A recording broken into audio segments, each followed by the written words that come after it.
Well, I've just finished reading a book by Anna Heathcote.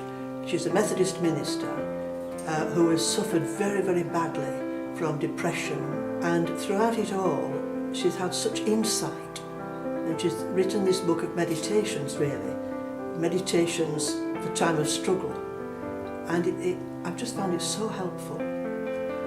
I've been reading quite a lot about contemplatives, and I suppose it's trying to work out how in the rush of modern life we can find that essential place where we can be still. I think it's the Pilgrim series of booklets that we've been working through in groups.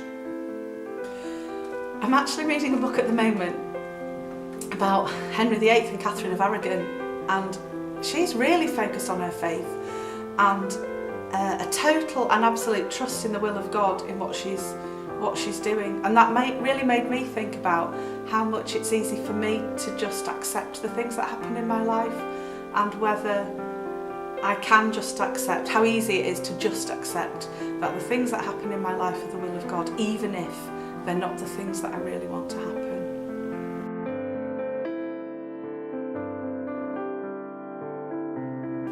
I had a knock on my door of someone who's not connected with our church anymore, but was in days gone by, and periodically turns up and is quite difficult, but I still invited them in and sat with them and drank tea and listened to them.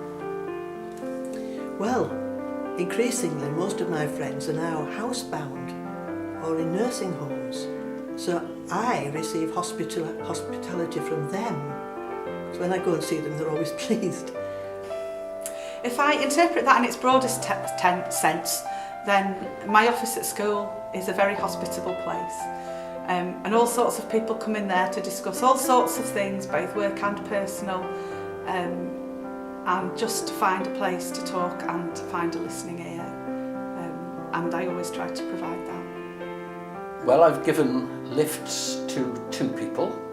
One was a Lithuanian guy going back up to Glasgow, and we have a lady in the village who you could probably argue is a little bit of a misfit, and when we see her on the road we give her a lift, and we saw her the other day and made sure she got into Skipton safely.